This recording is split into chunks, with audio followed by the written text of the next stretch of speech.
Bismillah walhamdulillah wassalatu wassalamu ala rasulillah Sayyidina Muhammad bin Abdullah wa ala alihi wa sahbihi wa man walah wa la hawla wa la quwwata illa billah.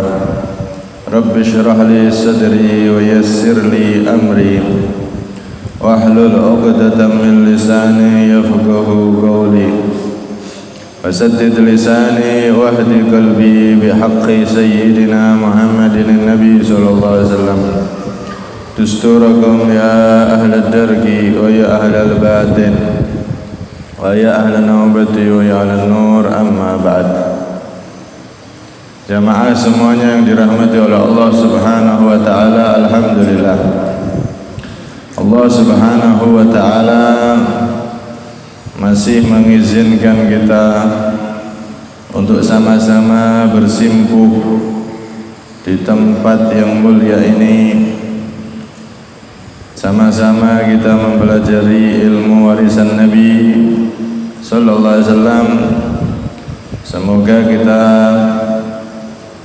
duduk di majelis ini membuahkan duduknya kita bersama Rasulullah SAW di surganya Allah Subhanahu wa ta'ala. Dan semoga kita semua dikabulkan segala hajat dan diberi umur yang panjang, sehat walafiat, setelah itu diberi husnul khatimah, amin Allahumma amin. Hadirin semuanya yang dirahmati oleh Allah Subhanahu wa ta'ala, kita masuk pada hikmah yang ke-93. Qala al-Imam Ibnu Athaillah As-Sakandari radhiyallahu anhu wa nafa'ana bih, rubbama fataha laka babat ta'ati wa ma fataha laka babal qabul wa rubbama qadha 'alaika bid-dambi fakana sababal wusul. Rubbama fataha, terkadang Allah membuka laka untukmu, babat ta'ati, kepada pintu ketaatan. Tapi wa ma fataha, dan tidak membuka itu Allah laka untukmu, babal qabul, pada pintu diterima. Kadang Allah itu membuka pintu ketaatan, ada hamba yang bisa melakukan ketaatan, tapi ternyata ketaatannya tidak diterima oleh Allah. Sebaliknya, wa rubbama qadha 'alaika bid-dambi, dan terkadang Allah memutuskan 'alaika atasmu bid-dambi, dengan suatu dosa.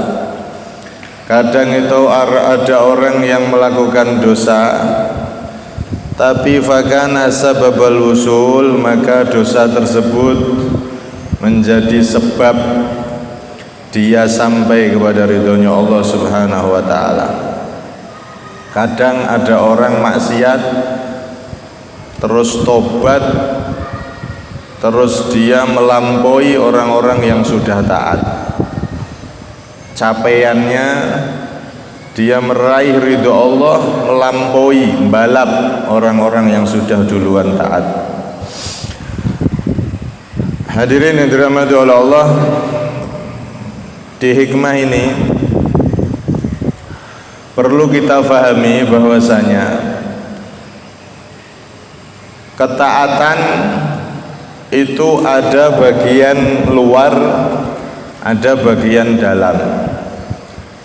Ada taat secara zahir dan juga ada taat secara batin.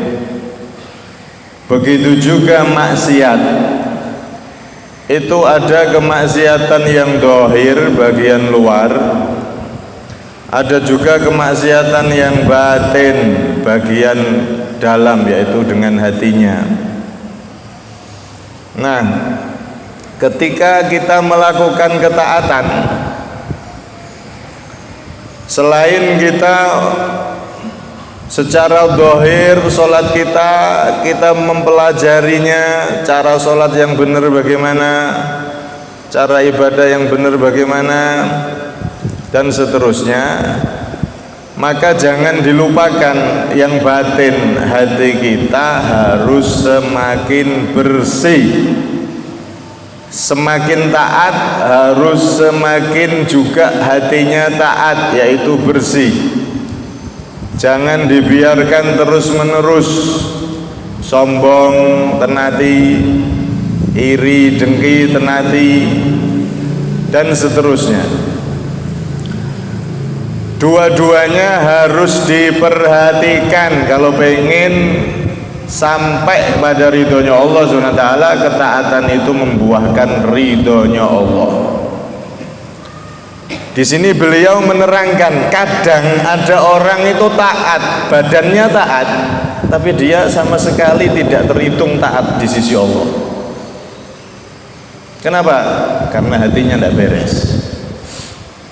Sregep sholat, sregep jamaah, sregep ibadah, tapi iri tetangga kanan kirinya. Naudzubillah.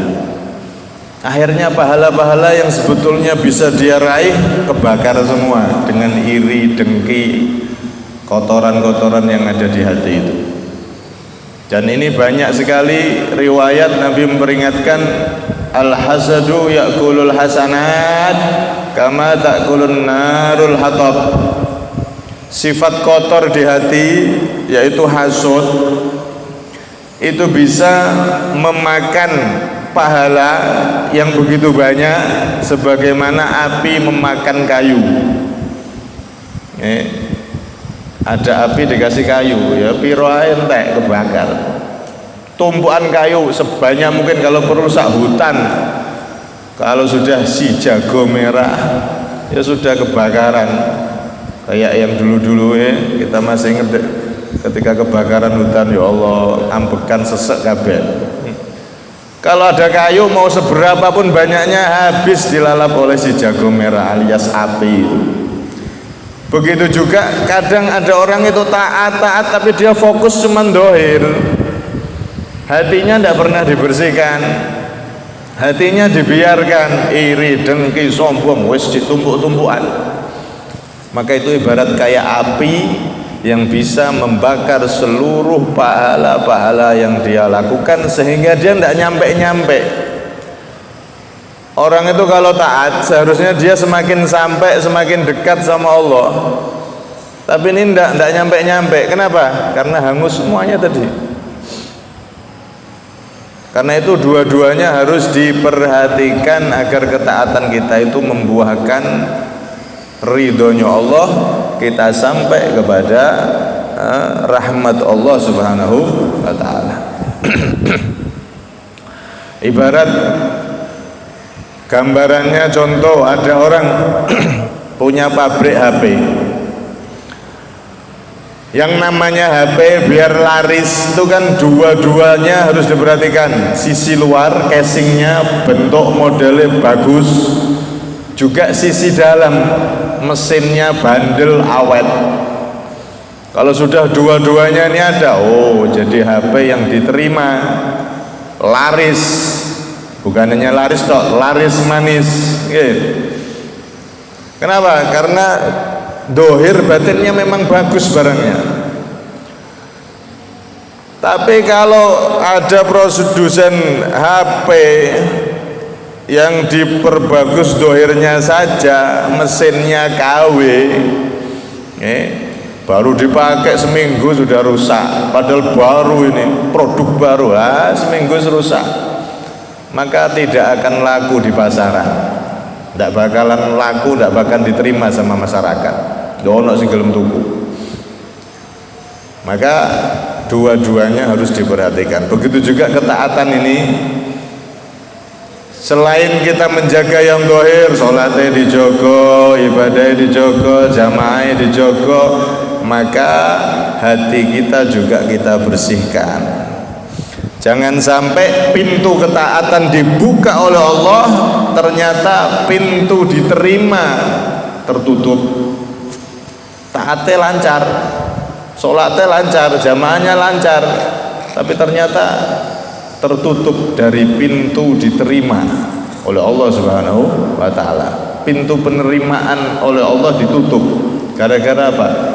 Batinnya tidak ikut sholat, batinnya tidak ikut beribadah. Atine cek maksiat wae, iri terus, dengki terus, dendam terus, dan seterusnya dan seterusnya. Rubbama fatahalaka babat ta'ah wa ma fatahalaka babal qubul. Terkadang ada orang yang model seperti itu. Karena itu jangan sampai kita jadi orang yang model seperti itu. Taat dohirnya wakeh, tapi ternyata amalan-amalannya tidak ada yang diterima oleh Allah Subhanahu wa taala karena hatinya enggak beres. Ketaatan batinnya tidak diperhatikan. Maka dua-duanya harus benar-benar diperhatikan. Nabi SAW pernah dilapori ada wanita yang terkenal ahli ibadah hebat, kalau siang puasa, kalau malam tahajud, terkenal ini ahli ibadah, ahli puasa. Tapi senengane ganggu wong, senengane ngiri sama orang, iri sama tetangganya sana, tetangganya sini. Maka kata Rasulullah, hiya finnar, wanita yang seperti itu di neraka. Ketaatannya siang puasa, malam tahajud, tapi hatinya ternyata kotor, tonggone kabeh dirini, kabeh dimusuhi, walaupun ahli ibadah. Hiya fin la khaira fiha hiya finnar, kama kala Nabi sallallahu alaihi wasallam. Orang yang seperti itu enggak ada kebaikannya dan dia tetap akan masuk neraka. Nauzubillah min dzalik. Lah bagaimana kalau ada orang taat wis gak patek ono, terus tukang iri kene kono. Ya Allah, terus jadi apa? Ini zaman Nabi, sahabat, ahli ibadah, tapi karena iri sana sini tetap masuk neraka nanti kalau dia nggak tobat.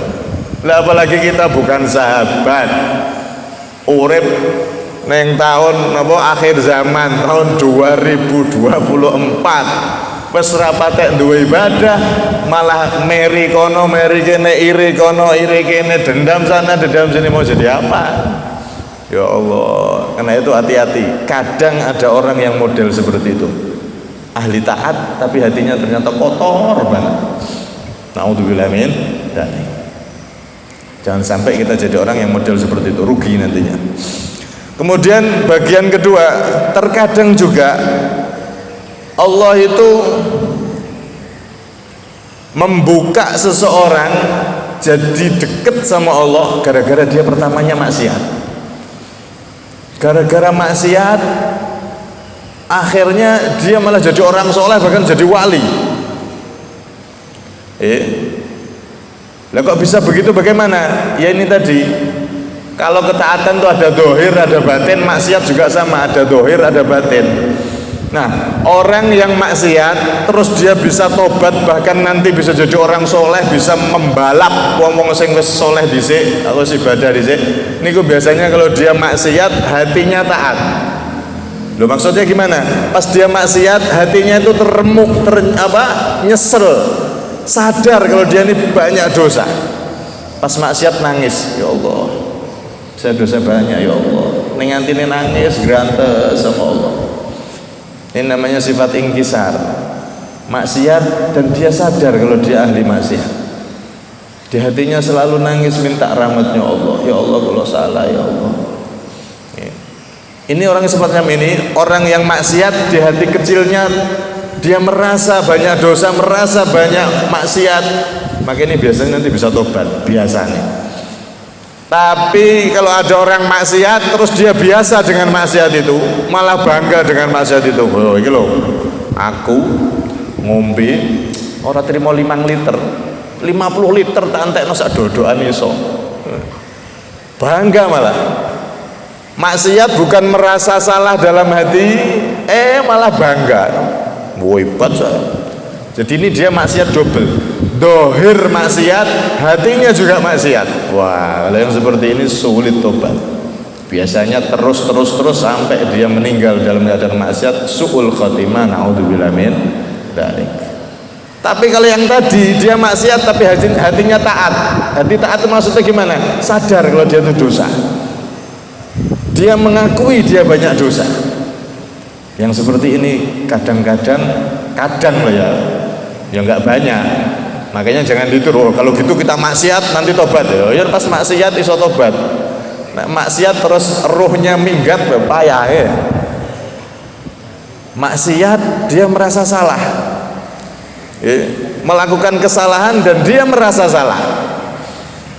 Ini maksiat dohir pakai tubuh dia maksiat tapi hatinya taat. Dia merasa salah. Tubuhnya maksiat, hatinya taat. Maksudnya seperti itu. Nah yang seperti ini kadang sampai sadar bahkan jadi orang soleh, bahkan bisa jadi wali kadang-kadang. Bahkan zaman dulu tuh banyak wali-wali yang model seperti itu. Dulu tuh ada namanya Imam Bishr Al-Hafi. Oh itu jago maksiat itu. Awalnya dulu sebelum beliau jadi seorang ulama besar, wali besar, ahli maksiat. Nek maksiat gak tanggung-tanggung, gak sendiri, ngajak bolone rame-rame nang omahe.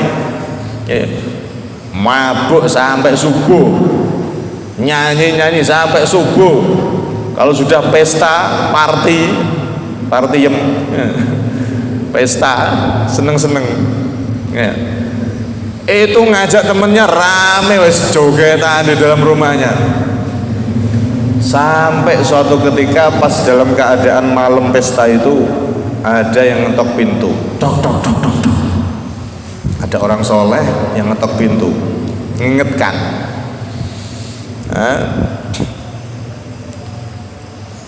Sahibu hadidar hurrun am abdun. Mohon maaf, yang punya rumah ini orang yang merdeka atau hamba? Itu kalau terjemahannya ya. Kalau bahasa sekarang, yang punya rumah ini sudah di dalam surga toh, kok sakarepe dhewe. Emang sudah bebas ya dari neraka. Wes yakin selamat toh sakarepe dhewe. Subhanallah, celutukan orang soleh ini kemudian didatangi oleh pelayannya perempuan. Ada apa pak? Ya cuma tanya tadi itu. Yang punya rumah ini wes yakin selamat toh, kok bendino koyo ngene tak jar-jarno kok malah tambah dadi. Wes yakin selamat toh nek mati kok. Loh, kita ini kan bebas Pak, hak asasi toh. Wong iki omah-omahe dhewe kok sampean iki lho lapo. Akhirnya pergi. Setelah itu si Bishr Al-Hafi yang masih dalam keadaan mabuk sama teman-temannya, dia dengar perkataan tadi. Wes yakin selamat sama neraka. Dia dengar itu gemeteran badannya tiba-tiba.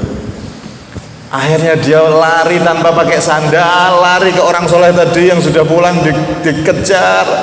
Akhirnya tobat di tangan orang soleh tersebut, berguru sampai akhirnya jadi orang soleh, sampai akhirnya jadi ulama, sampai akhirnya jadi wali, sampai dijuluki Bishr Al-Hafi. Hafi itu pun nyeker, nggak pakai sandal. Kenapa? Semenjak dia tobat sampai jadi wali, sampai jadi ulama besar, tidak pernah mau sandalan.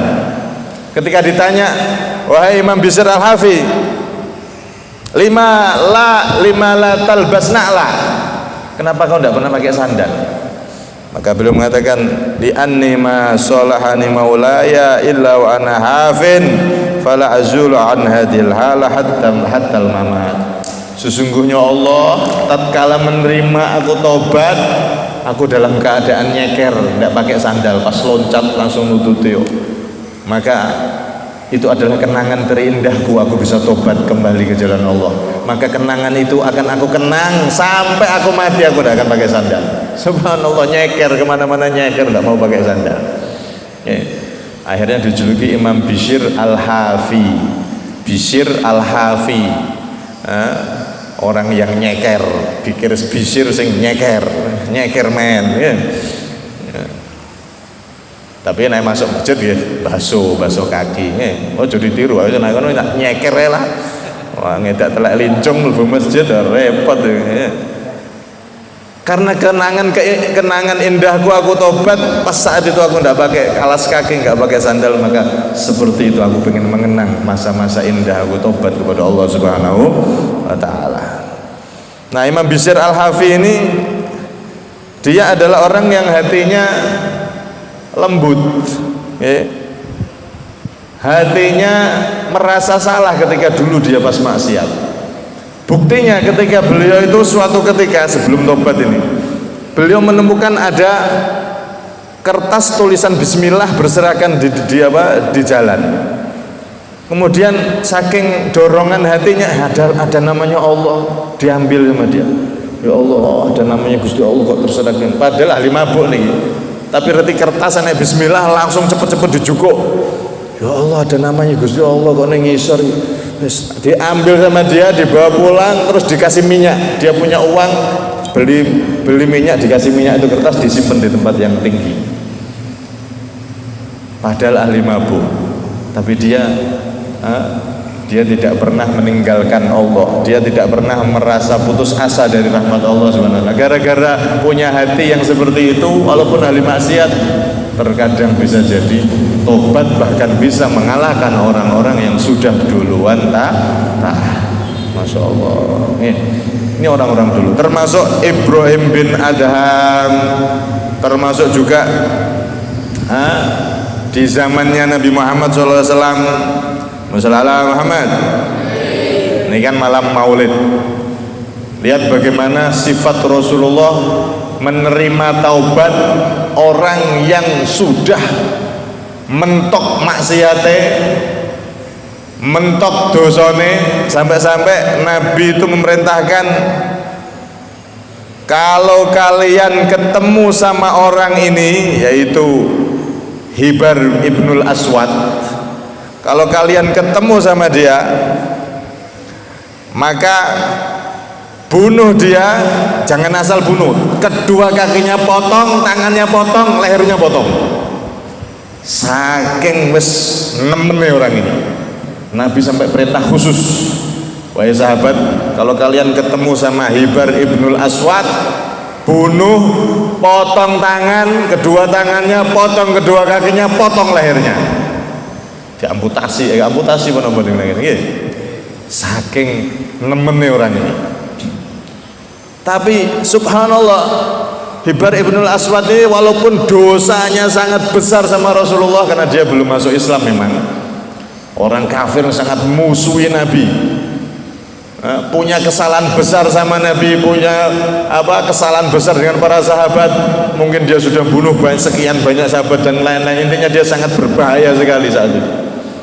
Sampai Nabi menugaskan khusus, nek ketemu orang itu bunuh, potong-potong semuanya.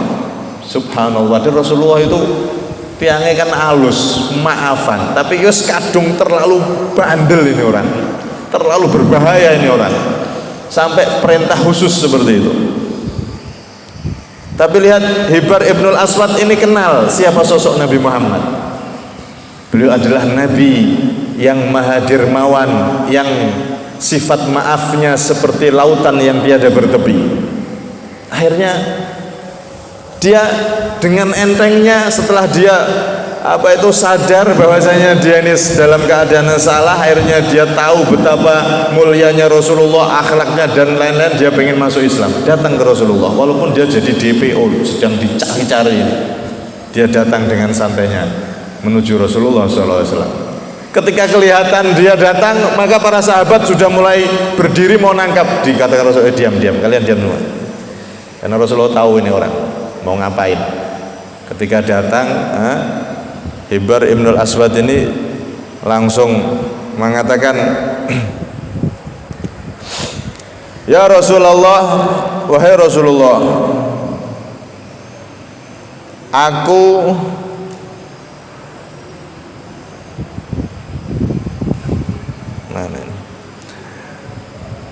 aku datang ke sini wahai Nabi, wahai Rasulullah, inni asyhadu an la ilaha illallah wa annaka Rasulullah wa laqad haribtu minka fil bilad fa aradtu luhuk bil ajim. Wahai Rasulullah, aku bersaksi tiada Tuhan selain Allah dan engkau adalah Rasulullah, utusan Allah.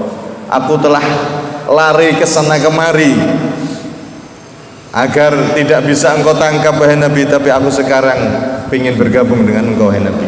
Aku minta maaf atas segala kesalahan wahai Nabi. Aku sadar, aku ingin bertaubat, aku masuk Islam dan ingin menjadi sahabatmu wahai Rasulullah. Maka akhirnya diterima oleh Rasulullah sallallahu alaihi wasallam. Qad afautu anka wal islamu yajubbu ma kana qablah. Wahai Hibar ibnul Aswad, aku maafkan semua kesalahanmu, semua maksiatmu yang dulu itu, semuanya aku maafkan, karena Islam itu menambal sesuatu yang ada sebelumnya. Alias kalau ada orang masuk Islam, maka sebesar apapun kesalahannya, seberat apapun pelanggarannya, kemaksiatannya, semuanya ditambal oleh Islam, semuanya diampuni oleh Allah Subhanahu wa ta'ala. Sifat maafnya baginda Nabi sallallahu alaihi wasallam yang luar biasa. Akhlak baginda Nabi sallallahu alaihi wasallam yang luar biasa.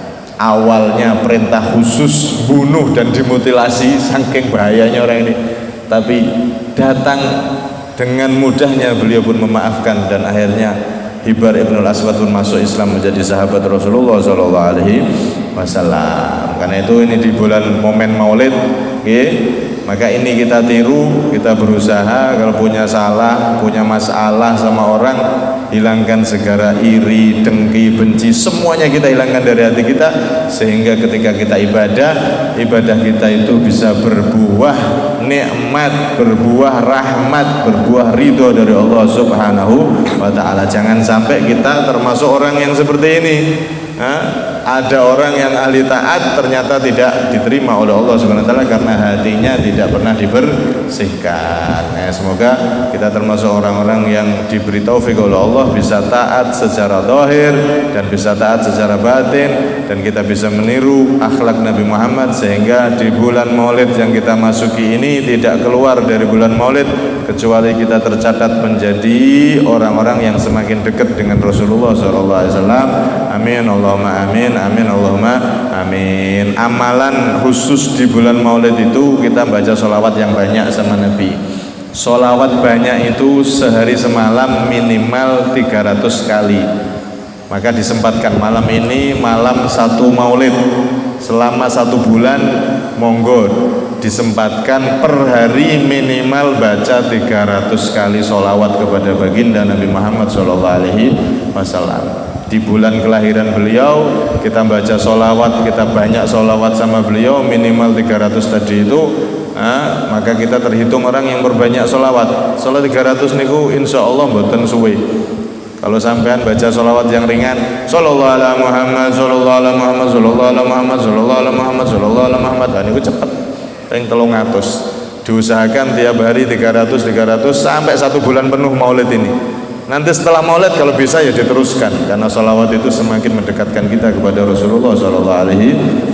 Bahkan Nabi dalam salah satu hadis mengatakan, ma min muslimin yusallimu alaiya illa raddallahu alayya ruhi hatta arudda salamah, kama qala Nabi SAW. Hatta arudda alaihi salam, kama qala Nabi SAW. Tidak ada satu orang muslim bersolawat salam kepadaku kecuali Allah mengembalikan ruhku dikembalikan oleh Allah, sehingga aku balas sholawat dan salam dari umatku siapapun dia. Subhanallah, kalau kita pengen koneksi, punya hubungan sama Rasulullah, maka perbanyak sholawat kepada baginda Nabi Muhammad SAW. Lebih-lebih di bulan Maulid, bulan kelahiran baginda Nabi Muhammad SAW, yang malam ini kita masuk di tanggal 1. Ya, semoga kita benar-benar punya koneksi, hubungan kuat dengan beliau. Amin Allahumma amin. Kurang lebihnya minta maaf. Assalamualaikum warahmatullahi wabarakatuh.